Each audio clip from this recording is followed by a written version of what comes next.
For his actions in 2021, Vice President Mike Pence lived a truly epic life. He has been a lawyer, a talk show host, 6-term congressman, and he was the 50th governor of Indiana, where he focused on tax reform, job creation, education, and infrastructure investment.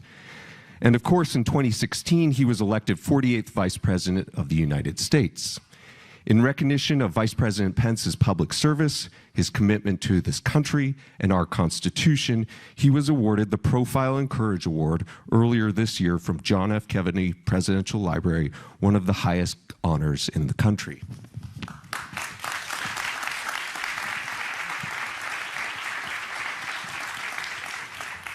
And so it's only fitting that he's here with us now at the Kennedy School. Vice President Pence continues to champion Ronald Reagan conservatism as the founder of the policy organization Advancing American Freedom, and he will join the faculty of George Mason University this spring. Welcome, Vice President Pence.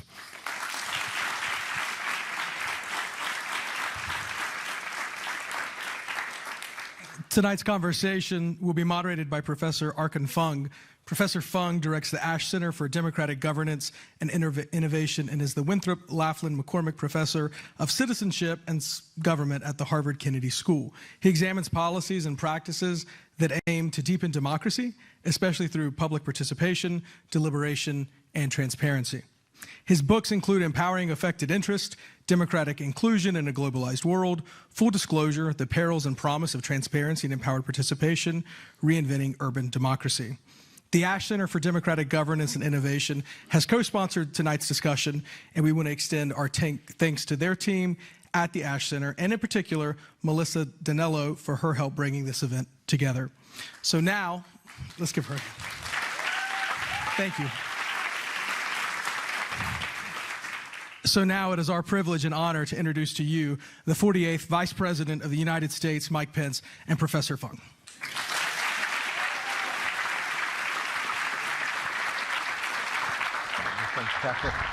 Thank you, sir.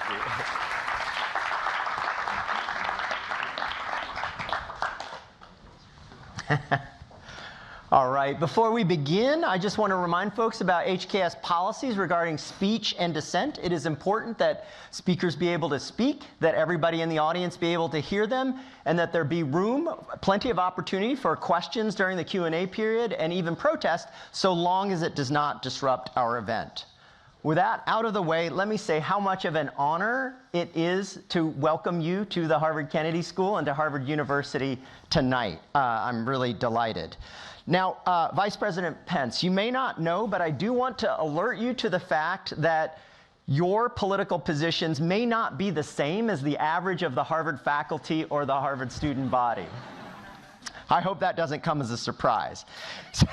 Seriously, this is a wonderful opportunity to explore perspectives and positions and policies across different political positions, and I know that we'll all learn an enormous amount from that exchange.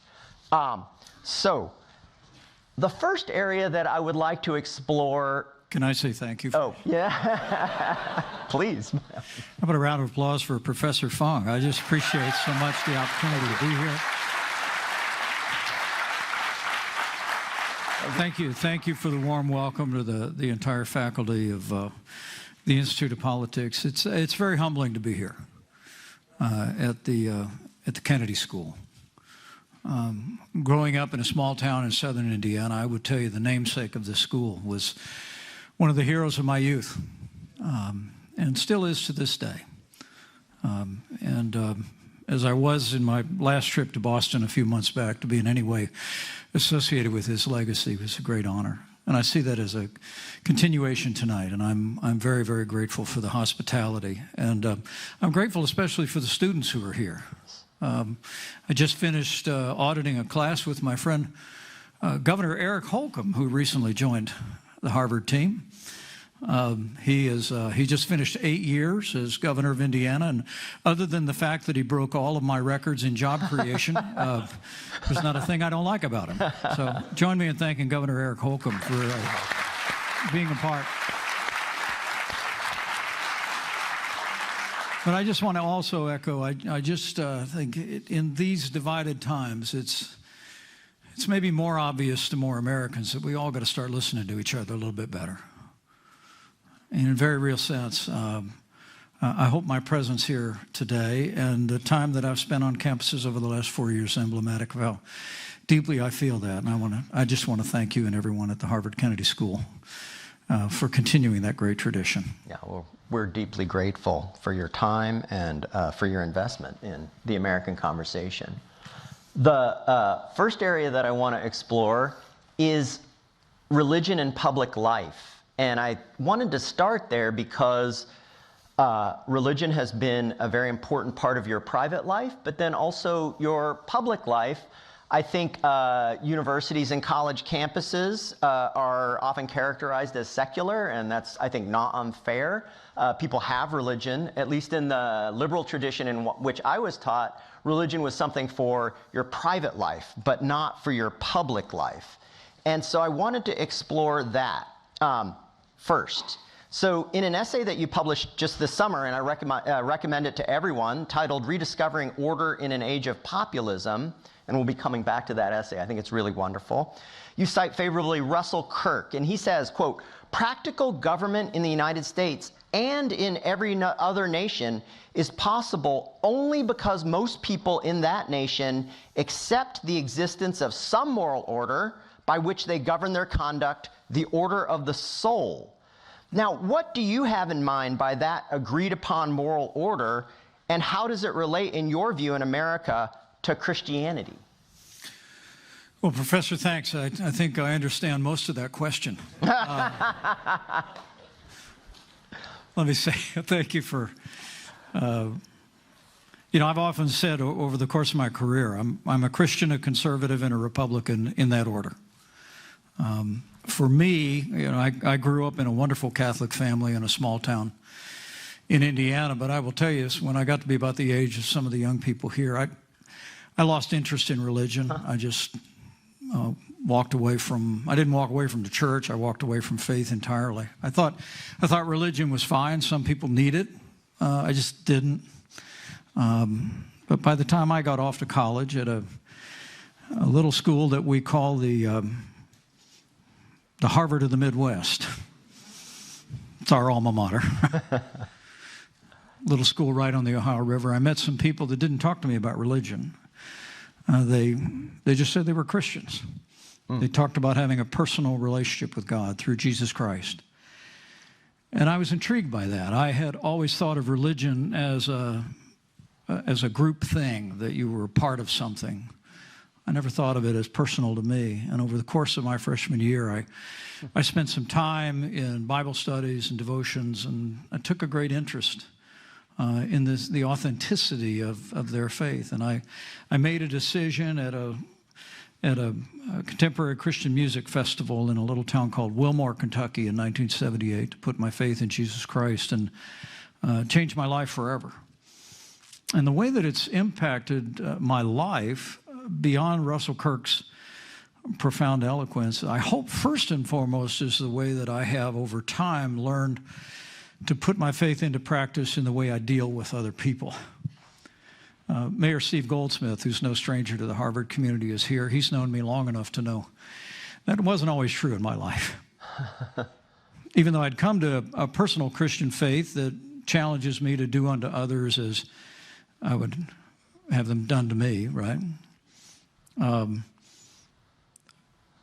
When I first got into politics in my late 20s, I kind of set those values aside and got involved in the kind of negative personal attack campaigns that are actually much more common in politics today. But when it was all over, after 2 unsuccessful runs for Congress, I felt convicted in my heart that I hadn't lived up to not a political goal, but I hadn't lived up to what my faith required of me. Treat others the way I want to be treated. And I sat down and I penned an editorial that ended up being published all over Indiana entitled Confessions of a Negative Campaigner. And I came to the conclusion that campaigns ought to first demonstrate the decency of the candidate. You ought to treat others the way you want to be treated. Secondly, I think campaigns ought to be about something more important than your election. Issues affecting the community, the state, the nation. And then finally, they can be about winning. I said if I ever had a chance to go back to politics, I would set aside negative personal attacks, and I would try and focus on the issues facing the country. And so I would hope, although my faith has informed me on some core issues, like my deep belief in the sanctity of human life, I hope the greatest impact my faith has had on my career is the way I've tried to live out a respect for people, whether we agree or disagree. I hold the view that democracy depends on heavy doses of civility. It's one of the reasons why, if you're in Congress, and I know sitting here at Harvard, a fair number of people in this room probably will be someday. But if you're in Congress, there's these rules where you have to say, you know, will my friend from Massachusetts yield? Or will the gentle lady from Idaho accept an amendment? There's these formal ways of talking to one another. Yeah. And I think it's because, going all the way back in the great Western tradition, people understood that democracy depends on heavy doses of civility. That when we're civil to one another, even when we disagree, we have the opportunity to find common cause, not compromising principles or core values, but actually finding ways that we can work together and advance the country. So I hope that's the way my faith has most affected my career in life. Yeah, that's really important, that faith leads you to a certain kind of conduct in politics that would be beneficial for democracy. I completely agree and applaud you for that. I want to push just a little bit more. It relates to the respect for life and the sanctity of life, but I don't really want to go there. I want to ask the extent to which you think public policy should be related to your religion. So somebody like Senator Hawley from Missouri, I think, favors a set of public policies that would support his view of what Christian life and Christian society should be, what family life should be like, what fertility policy should be like. And so do you kind of sign on to that view, that if you can get enough votes, then it's okay to incorporate into law and public policy your view of Christianity? And then how would you respond to people who don't see Christianity that way, or hold a whole nother religion, or perhaps no religion at all? Well, for me, the place we always go on these questions is the founding documents of the country. Okay. I just visited the National Archives 2 weeks ago. And if you got time for a road trip, the first time in American history the entire Constitution is on display right now in Washington, D.C. And so is the Declaration of Independence. And my belief is, in answer to your question, you need go no further than the First Amendment. Okay. The Congress shall make no law respecting the establishment of religion. There's not. The founders was overwhelmingly a Christian nation in the beginning. In fact, many of the 13 original colonies that fought and won the Revolution, now almost 250 years ago, had state-sanctioned religions for those states. But the founders said, not at the federal level. That won't happen. We will not establish a religion or prohibit the free exercise thereof. And so I think that answers your question. Okay. But going back to your other question, I had time to think about it, so I might actually have an answer to your first question. You know, for me, what Dr. Kirk and Russell Kirk, if there's been one person who has had the greatest influence on my thinking, it was the late Russell Kirk, who you may not know, particularly young people may not be aware. He's essentially the intellectual father of modern conservatism. He writes a book entitled The Conservative Mind that a young man at Yale, but he was at Yale, William F. Buckley reads. He starts a magazine called National Review. He writes God and Man at Yale. And the rest is history. I met Dr. Kirk in 1991 when I was running a small policy group in Indiana. We had him down for a speech. He would pass away within a year or two of our breakfast. But there we were at the Holiday Inn in Columbus, Indiana, over breakfast, scrambled eggs. And I looked at Russell Kirk, because I was still fairly new in my conservative thinking. And I looked at Russell Kirk, the intellectual father of the modern conservative movement, and Truthfully, Stephen, I looked at him and I said, so how would you describe yourself? I said, are you a conservative? Are you a neoconservative? Are you a libertarian? And Russell Kirk looked at me the way sometimes older men look at younger men and said, I'm a conservative. And I said, what do you mean by that? And he said, you know, I wrote a whole book about it. I'm going to send you the book. And he did. I still have it to this day. But I think when Russell Kirk was writing about the moral order, and that's from a term from another one of his books, I think it begins with the fact that whatever your beliefs, or if you have no beliefs in the transcendent. Number one, we've already established you have every right to hold a view. The freedom of conscience is at the very core of the American experiment. But our nation was founded on the belief that we believed, our founding generation believed, we were endowed by our Creator with certain inalienable rights. And it was a history-splitting idea that essentially looking at the most powerful sovereign on earth, from whom all the authority in England proceeded, they said, rights don't come from you, they don't come from legislatures, they come from God. And I think beginning there, that's not every American has to ascribe to that view, but America ascribes to that view. And in my judgment, that's a place, whatever your tradition or no tradition at all, to acknowledge that is the beginning, at least, of being on the journey as a conservative and who seeks to conserve and preserve what's best to this nation. So for me, that really truly is where it begins, and that those rights that were endowed are the unalienable rights of life and liberty and the pursuit of happiness. Very good. Come from above. Yeah. Thank you very much for that. So I know that a huge amount of your energy now and thinking and conversations are devoted to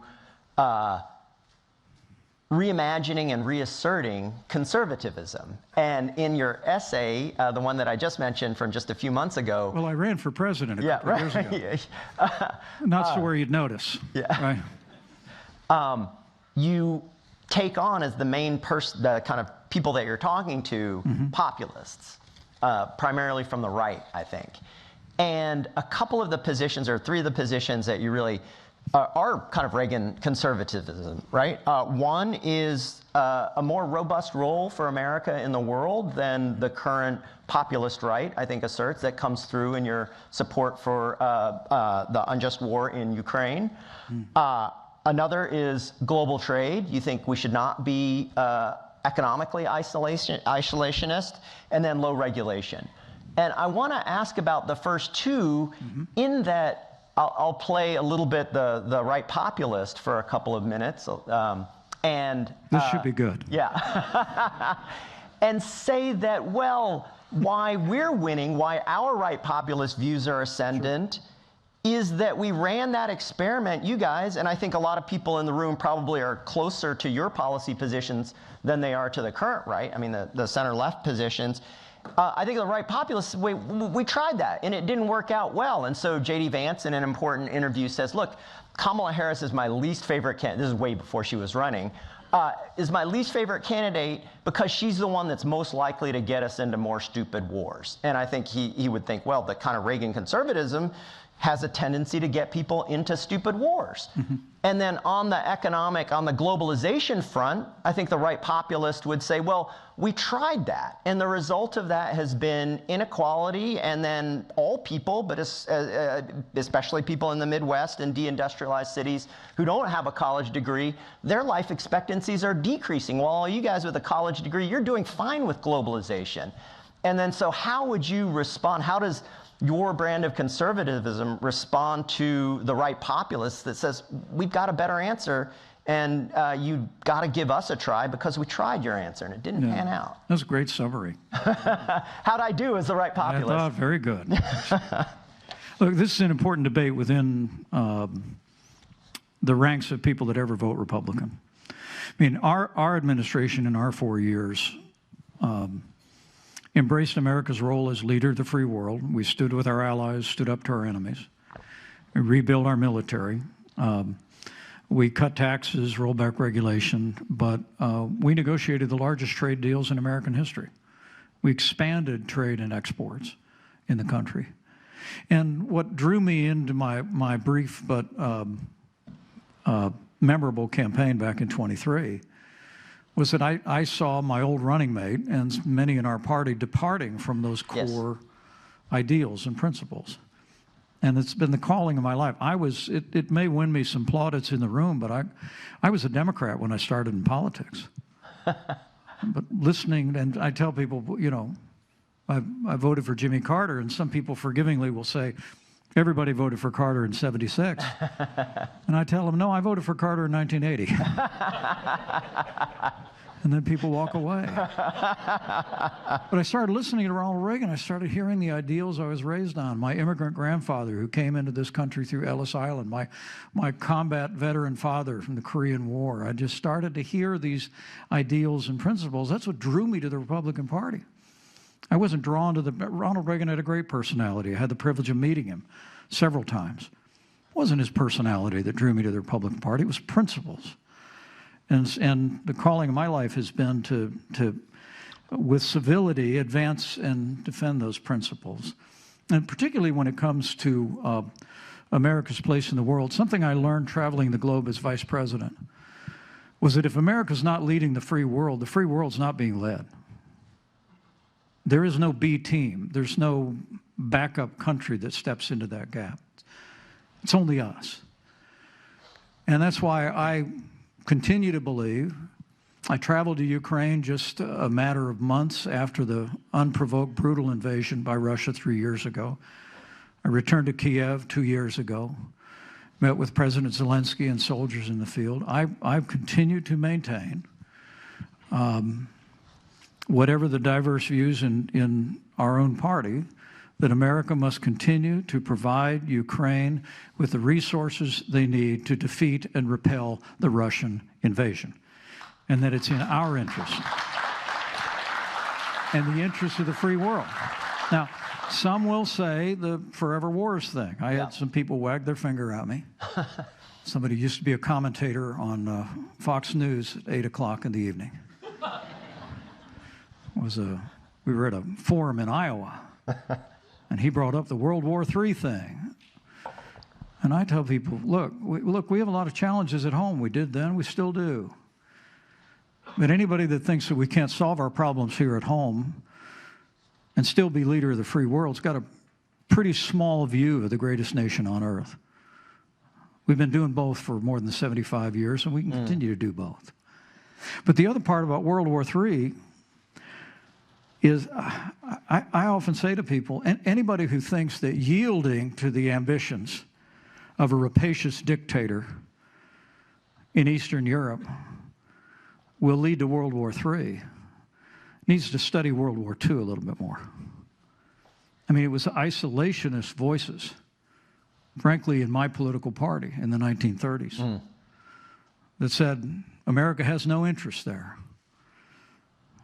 And the millions of lives lost in World War II, the price that America paid to win a victory for the free world, is to our undying credit. But in my judgment, Vladimir Putin will not stop until he's stopped. And it's the reason why I've continued to advocate for that. On the trade issue, I have a slightly nuanced view. In our administration, we used tariffs and the threat of tariffs to lower trade barriers, to negotiate opening up of markets. I will tell you right now, I was speaking to some agricultural leaders yesterday out in the heartland, and our farmers are hurting right now. Yeah, no doubt. Really hurting. And the bailouts that are being talked about in Washington, D.C. will be a pittance of the losses that family farmers are facing because of the tariffs and restrictions on trade and exports that have followed Liberation Day. So my argument is though this. Look, when it comes to China, we put $250 billion in tariffs on China. They came to the negotiating table in early 2020. We signed what came to be known as the Phase 1 trade deal. I think you can't be tough enough on China to get them to join the family of nations, to end intellectual property theft, to end the trade abuses. But when it comes to free nations, my view is free trade with free nations. Our goal ought to be, with free societies around the world, is we'll lower our trade barriers and subsidies, you lower your trade barriers. And I hold the view that goes all the way back to The Wealth of Nations and Adam Smith's classic book, published in 1776, that trade means jobs. It creates prosperity. The Governor Holcomb and I were privileged to lead, I think, per capita, the second leading exporting state in the country. Indiana's a place where what we make, what we grow, we sell to the world. And so opening up markets creates and sustains jobs in the heartland as it does all across America, and I'll continue to make that case. Yeah, thank you for the nuance about the use of tariffs. It's incredibly helpful. Free trade with free nations. Yeah. That's my line. Excellent. So we've talked about two small topics, God and conservatism. I have only two more on that I wanted to raise before the Q&A. And so my third topic is a small one, democracy. Perhaps more than anyone else in the U.S. government or in the country at the time, you had a front row seat on January 6, 2021. In my view, you acted with incredible honor and courage. You were maybe one of less than half a dozen people who assured the peaceful transfer of power in that moment. And I, for one, am deeply grateful for what you did that day. Thank you.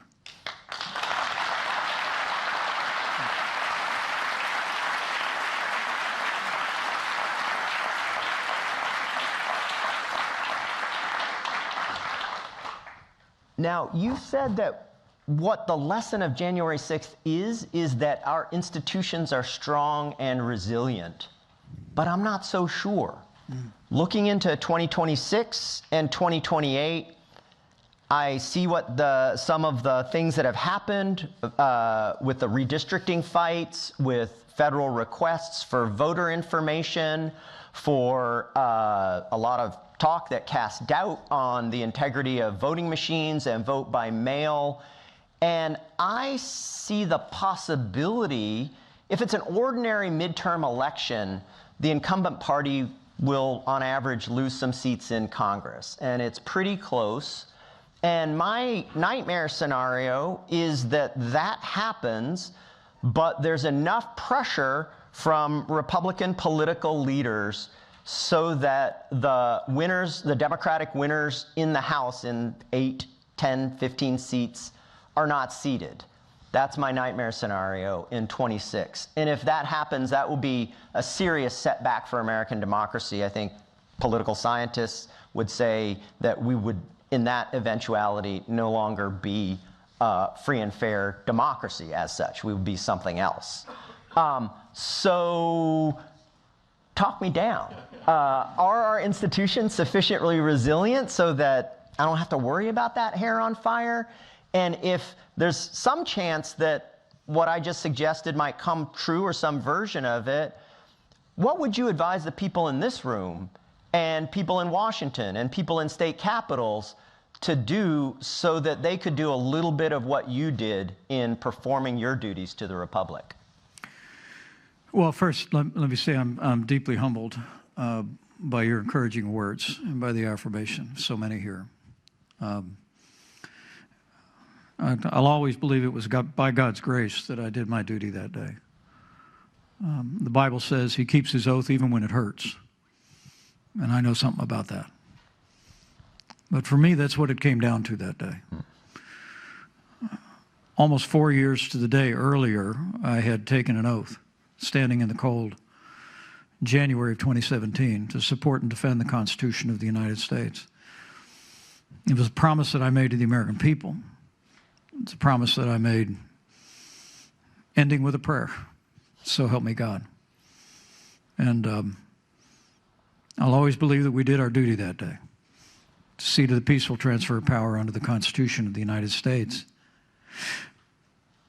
But I do believe it was a day of tragedy that, thanks to the courageous efforts of law enforcement, the violence was quelled. And what was a day of tragedy, as I said that day, became a triumph for freedom. Because as the world watched, our Congress reconvened the very same day and completed our work in the peaceful transfer of power. I've traveled a bit internationally over the last 4 years, and I can confirm that many around the world were watching. Yes. And I think they saw the resilience of our institutions and the strength of our institutions. And I have confidence in the days ahead that Republicans and Democrats will hew to those roots and to that duty. And I also have great confidence in the American people. You know, I told you I was over at the National Archives, yeah. And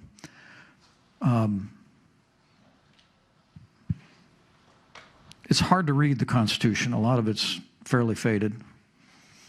And some parts of it people would like to fade. It's all still there. But it's there. But the words you can read right at the top, clear as a bell, even through the filtered glass, are "we the people." We the people. And my confidence, other than my faith in God, about the future of this country ultimately comes from my confidence in the American people. Because as I've traveled around the country the last 4 years, and I've been very humbled at how many people from different backgrounds, different walks of life, different political persuasions have felt the need to express a generous word of encouragement to me. And I know the people of this country love our Constitution. I know they will hold elected officials at every level to that standard in the days ahead. And that's where my confidence comes. Thank you very much. I completely agree. A friend of mine says there's no democracy without small d Democrats, and that's a confidence in the American people that they'll do the right thing at the end of the day. Okay, so this is the last question before Q&A. That's what Winston Churchill said. Did you ever hear that quote? Yes, democracy is the worst system except for all the rest. No, Churchill was asked why he was always confident that the American military would come in to World War II. And he said, no, his mother was an American, so we let him get away with this. Winston Churchill said, a careful study of American history shows I know this. that after they've exhausted every other possibility, the American people always do the right thing.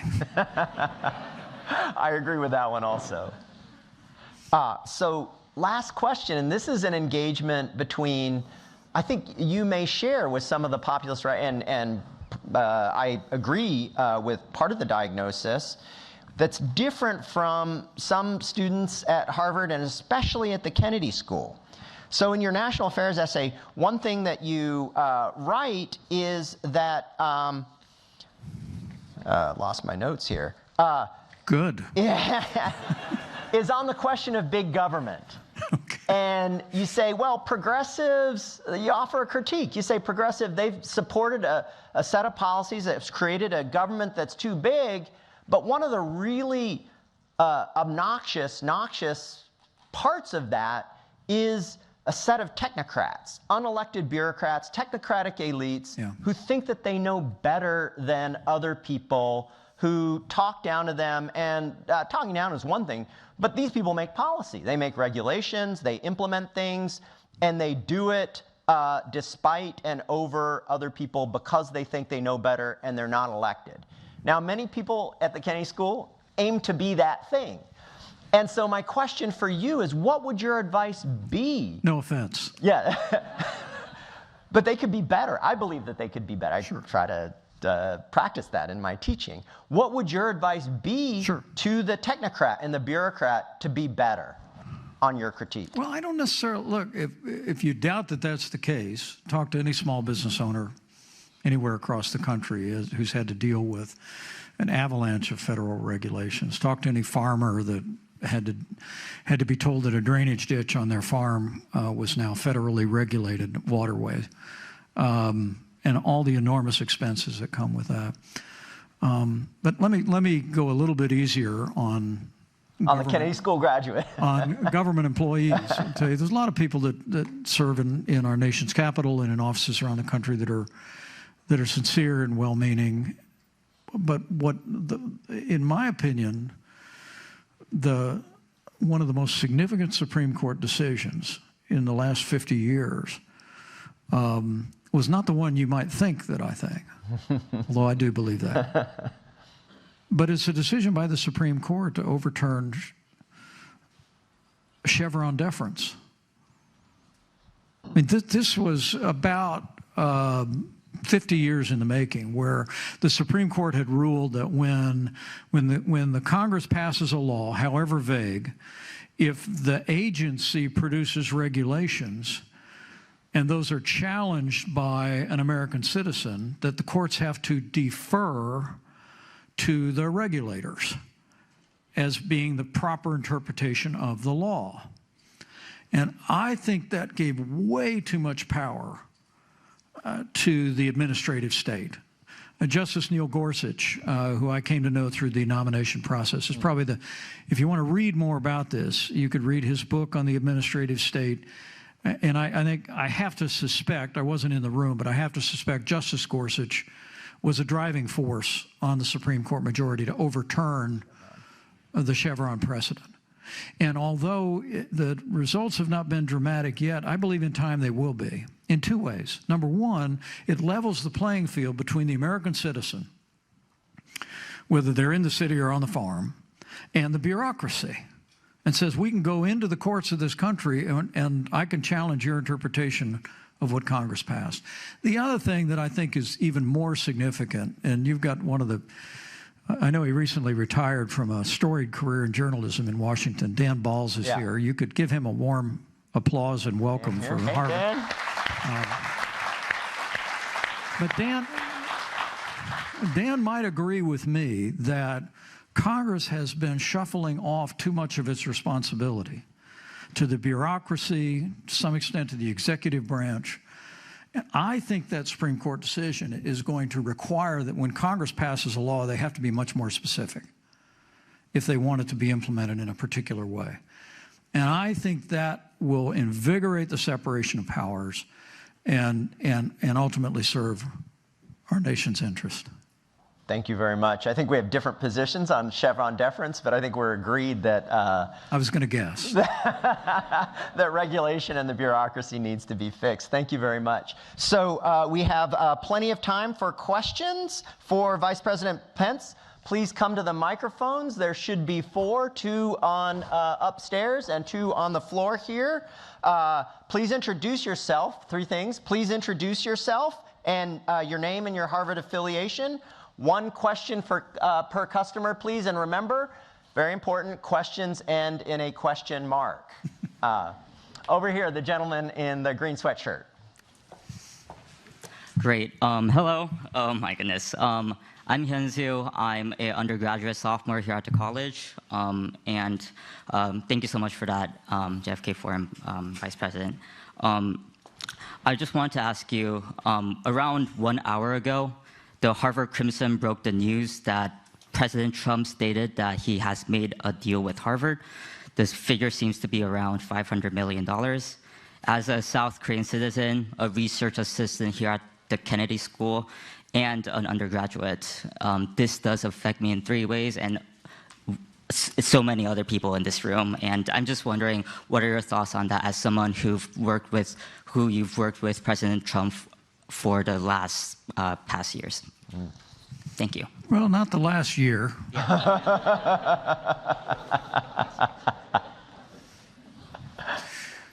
Look, I am not familiar with the news story. I am hopeful that issues have been resolved. And I won't comment on the details of it. But I will tell you, there can be no tolerance in America for anti-Semitism on our campuses or in our public squares. And I appreciate the fact that Harvard conceded that there was an issue they had to deal with.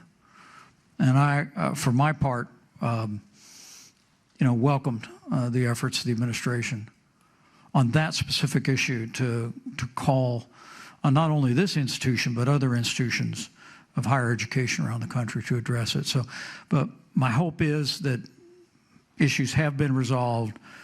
We rely on our research universities, whether it's in Indiana or storied institutions like Harvard and others, for an enormously important part of our national life.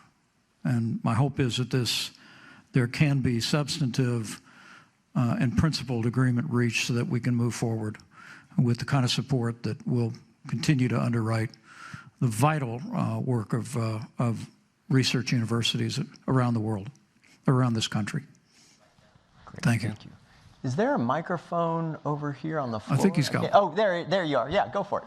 Yeah. Thank you for being with us, Mr. Vice President. My name is Malik. I'm a second-year student at the business school. Hi, Malik. My question to you, this is not an indictment, but rather a friendly observation. You started by saying that you are first a Christian, second a conservative, and finally a Republican. There was no mention of first being an American. Mm-hmm. As the child of Lebanese immigrants, I've seen personally how sectarian politics can ruin a nation. Given the current level of polarization and political vitriol that we experience in this country, how, in your opinion, can we reestablish a sense of civility and patriotism in this nation and get past the identity politics that have crippled us? Well, thanks. A very thoughtful question. And when I describe my priorities, I call them the numerator. The denominator is I'm an American. And I hope people that knew me in Congress or dealt with me in all of my various roles know I have no other view. But I think it begins with civility. I know that sounds a little Pollyannish, but it's not. I mean, with regard to violence, look, I'm still heartsick about Charlie Kirk's assassination. I got to know Charlie in his early 20s when he was just getting started. He's a fine young man. He literally died trying to add to an open debate in the country, and I believe that must be his legacy, that we continue to look for forums just like the Harvard Kennedy School is doing today. But before that, I also want to say that when you think of the tragedy of Charlie Kirk, when you think of the attack on Governor Shapiro and his family that could have cost lives, you think of the assassination attempts on President Trump and the unspeakable violence visited on the former Democratic leader in Minnesota, that I think first and foremost, we've got to get back to the notion of personal responsibility. I hesitate to put the whole country on trial because of the despicable and cowardly acts of one person. And it's one of the reasons why I've held the view for some time that when it comes to mass shootings, and we could add political violence to that, given the importance of political discourse in the life of our nation, that we ought to think about the notion that justice delayed is justice denied. And that we ought to look to don't compromise due process, right? All the way to habeas corpus. But I hope that the person that pulled the trigger and assassinated Charlie Kirk meets justice in months or a few short years and is not languishing in a prison 25 years from now, when my little granddaughters are getting ready to go to college. So that's kind of first is personal responsibility. I think we need to recognize that. But beyond that, yes, I think those of us in public life have an obligation to fight hard for what we believe in. I don't think there's anything that, whatever your politics are, whatever the politics are, you don't need to water down what your principles are and your values are, but the way you carry yourself. Being in public life has public responsibilities. And I hold the view that disagreeing without being disagreeable, recognizing, as I've tried to in my 20-year career, that negative personal attacks have no place in public life. I think it contributed, at least in my life, to relationships that endure to this day. One of my favorite anecdotes, and I don't mean to go on and on, but it's such an important question. The late John Lewis was an aide-de-camp to another one of my heroes, the Reverend Dr. Martin Luther King Jr. John Lewis came to national prominence on Bloody Sunday when he was nearly lost his life being beaten traveling across the bridge in Selma, Alabama. His courage inspired the passage of the Civil Rights Act, and he would go on to serve in Congress. I arrived in Congress, and knowing who he was and admiring Dr. King my whole life, and I started to listen to his powerful eloquence on the floor. We got in some debates. I don't think John and I agreed on anything, except I knew he was a great man, and he found in me a shared foundation of our Christian faith that we could connect on. And over the course of the years, we became good friends. In 2010, he invited me and my family to walk across the Edmund Pettus Bridge in Selma, Alabama on the anniversary of Bloody Sunday. It's one of the highest honors I've ever had in my life. And John and I found opportunities to work together on issues.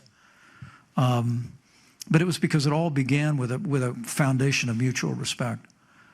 And the last thing I would say about this is, you get 15 miles out of Washington, D.C., the people in this country actually get along pretty well. I mean, I like to say we just got to have government as good as our people again. Yeah. I mean, in Indiana, I expect in Massachusetts, I expect where you're from, people live next door to people that don't agree with their politics, right? People go to church and synagogue and other places of worship with people they don't see eye to eye with. They get along just fine.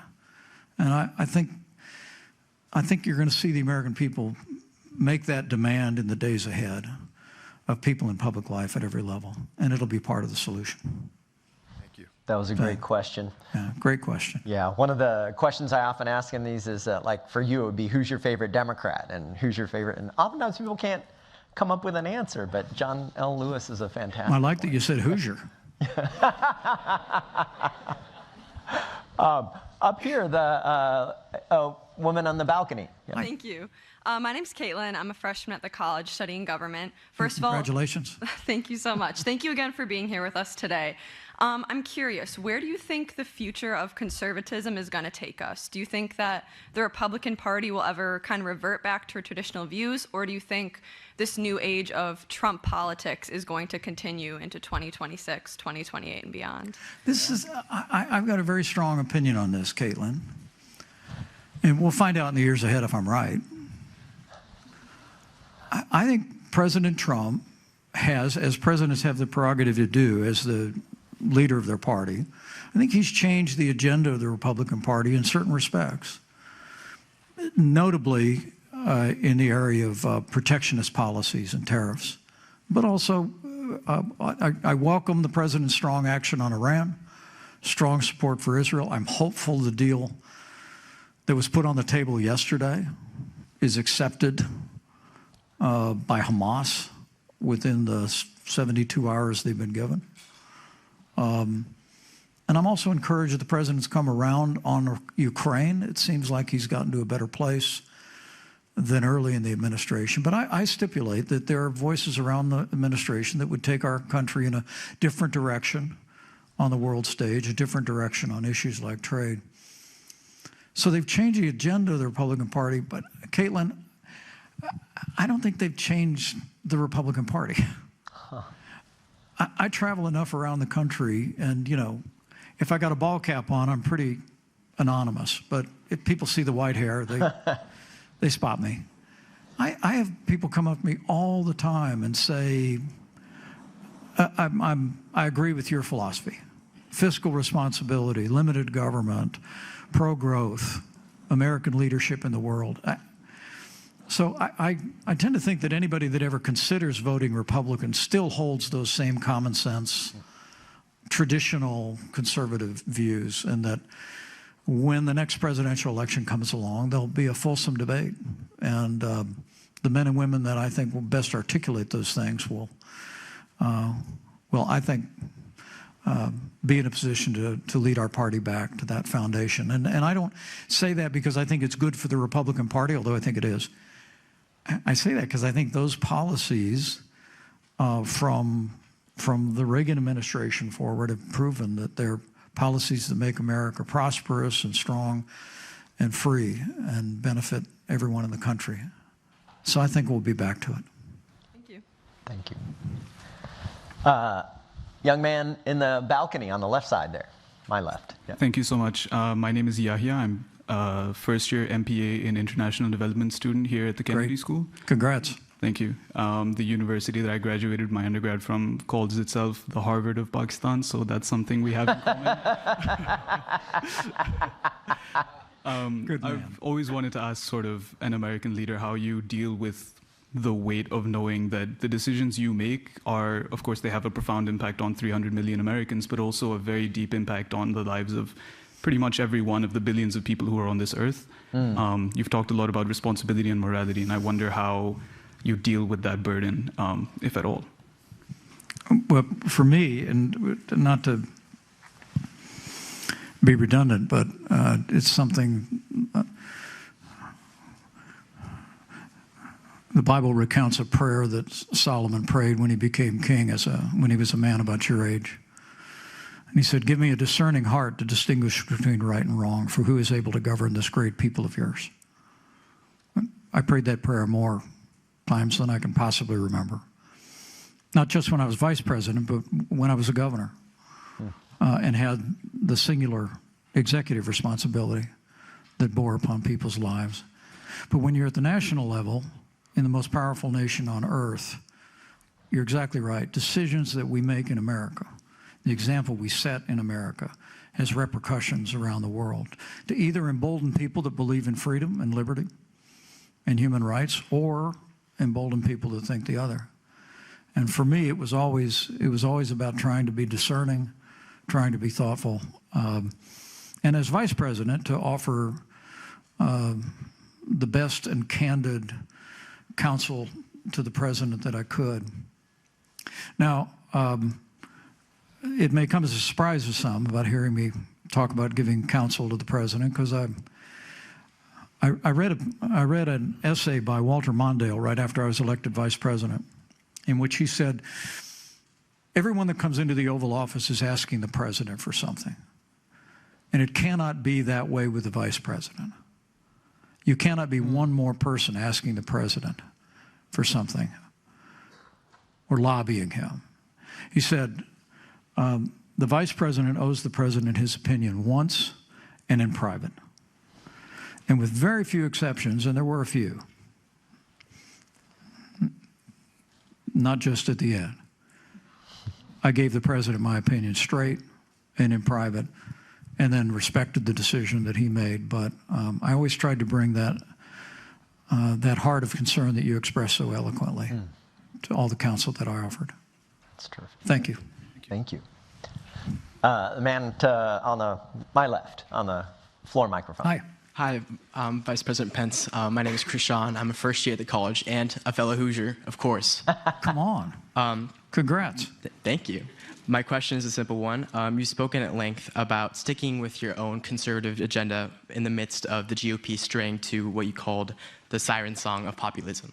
But I was wondering, in terms of your own beliefs, what has been your most substantial change of opinion, viewpoint, or perspective over the past decade, and why? Good. Got some pretty smart students here, huh? Well, we shouldn't let Hoosiers ask questions.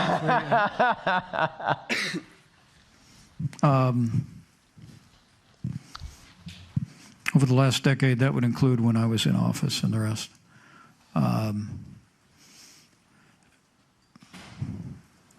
think I've become much more concerned about the state of the world. I've met President Xi. I've spoken to him privately. I've met Vladimir Putin. I talked to him face to face, told him things he didn't want to hear. And I think over the last 10 years, I've become more convinced. It was simply something of a peace dividend after the Reagan years. The Soviet Union collapsed. There was a lot of talk about we'd come to the end of history, that now we were moving into a whole new era. We didn't need this in world military, affairs. Yeah. I think I've gotten a different view of that. that I think we're living in a very perilous time where America needs to be strong. We need to be ready. We need to stand with our allies, and we need to make it clear to enemies of freedom that, as President Kennedy said, that we will bear any price, bear any burden, pay any price to ensure the survival of liberty. But my son's a major in the United States Marine Corps, and one of my unworthy son-in-laws is a lieutenant in the United States Navy. And so this is just a tad bit even more personal for me. I think we stay strong, we stay unwavering, make it clear to people that we're going to defend our interests and our allies in the world. We got a shot at a peaceful future. Failing that, I think the second half of the 21st century could look a whole lot more like the first half of the 20th century. Thank you. I think we got time for just one more question on the microphone over on my right. Sweet, thank you. Hi, I'm Mike. My name's Robbie. I'm a Kennedy Scholar from the UK. Last week, Donald Trump told the UN that climate change is a hoax. Back in July this summer, though, Pope Leo, in response to climate deniers, urged Christians to pray for the conversion of many people inside and outside of the church who still do not recognize the urgency of caring for our common home. Like Pope Leo, are you praying for Donald Trump's environmental awakening? Am I praying for what? Donald Trump's environmental awakening. Environmental awakening. Well, look, the Earth is warming, but I would say to this generation, we need to think really carefully about causation. Because while it's undeniable over the last century, the climate of the Earth has been rising, small and in incremental ways. I'm not yet convinced that the prescription that's been advocated by climate activists at the UN or across this country will A, address the problem, and B, not work an enormous hardship on the United States. I mean, the Paris Climate Accords that our administration came out of was one of the most imbalanced international treaties that I ever saw, and I was on the International Relations Committee for 12 years. I mean, it essentially had the United States embracing emission standards in a matter of a few short years, when China and India and Russia were a decade and a half away before they even had to begin to reduce emissions. I would tell you there's also an alternative to reducing CO2, because this may surprise you. During our 4 years, by promoting innovation and new sources of energy in this country, we actually reduced carbon emissions more than the Paris Climate Accord required. But we did it through the power of the free market, the power of the marketplace. And I think at the end of the day, that's the right solution for your generation that cares very deeply and admirably about the environment. But I think asking the question, what is the right antidote? And I think a free market, respect for private property, promoting innovation across the West, introducing alternative sources of energy that are clean. Like, I'm a big champion of nuclear energy that produces no emissions at all. We'll get there a lot more reliably than, we'll get there a lot more reliably than through government mandates and controls and international treaties that ultimately could cost Americans greatly. But congratulations on being at Harvard. It's great.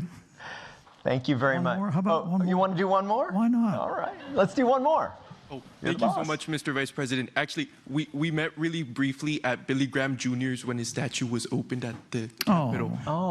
But sorry, so my question is... That was my first time back at the Capitol. Say what your name is and your affiliation. Yes. I'm Emmanuel Caracho. I'm a first year at the college. So my question Congratulations. was... Oh, thank you, sir. So my question was recently, or this past election, Donald Trump, he won demographics that were typically liberal, right? Like particularly the Hispanic vote, right? Or he got 45% of the Hispanic vote and a very similar percentage of the young people vote. So my question was, when we think about the future of American conservatism and the Republican Party, should we embrace the issues that made these typically liberal demographics turn Republican, or do you think their turning Republican was inevitable? It's a great question. Oh, thank you, by the sir. way. Where are you from? Laredo, Texas. Oh, great. Oh, Texas. Because I was thinking of Texas. Oh, really? Oh, yeah. I'll never forget. It was the day after the election, 2020. And the governor of Texas called me. He said, I couldn't reach the president. We had a lot going on. And he said, Governor Abbott called me up. He said, I just got to call somebody to tell him. And I said,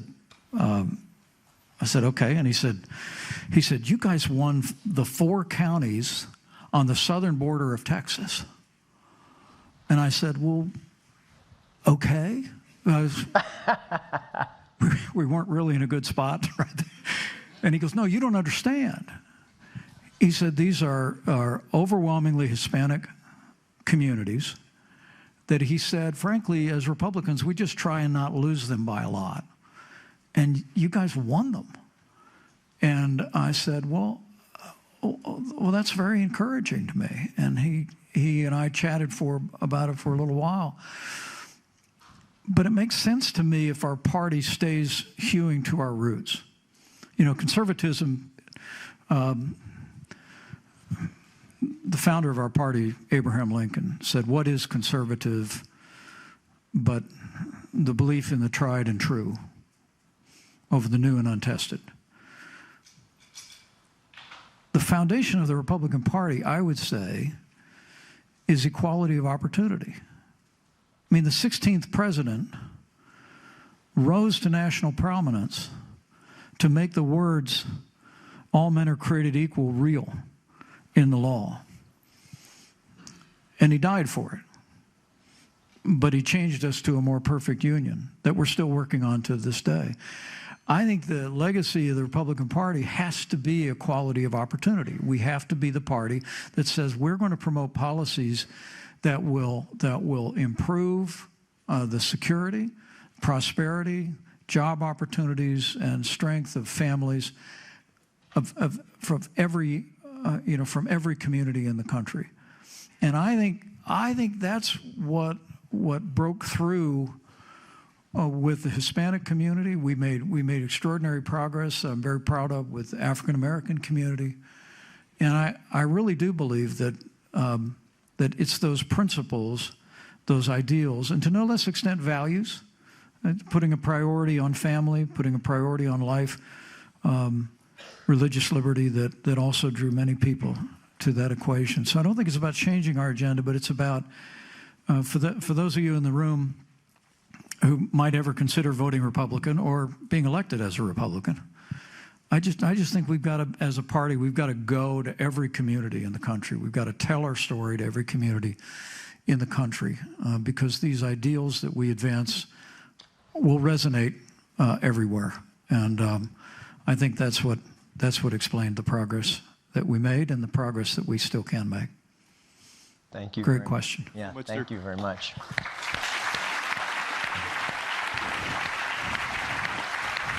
So, in closing, I'd just like to take a minute for everyone to reflect on the conversation that we just had and what we accomplished here together. So, Vice President Pence was extremely generous in sharing your insights, a great and honorable public servant, and we learned a lot from that. But I think even more importantly, we had a conversation across very different political views, and as you say, the thing that's important is civility and learning and exchange. I think people walk away with very different views, but hopefully a deeper understanding of each other, maybe a sharper understanding of where we differ, but maybe also clearer insight on where we agree, and hopefully a few people learned something as well. And I really deeply believe that unless we get better at exercising those muscles as a country, as Americans, but perhaps all over the world, that is the first, best, and perhaps most important source of our democratic flourishing. So thank you very much, Vice President Trump. Trump. Pence. Will you ever forgive me? Thank you, Professor Pence. Thank you very much. Thanks, everybody. God bless you.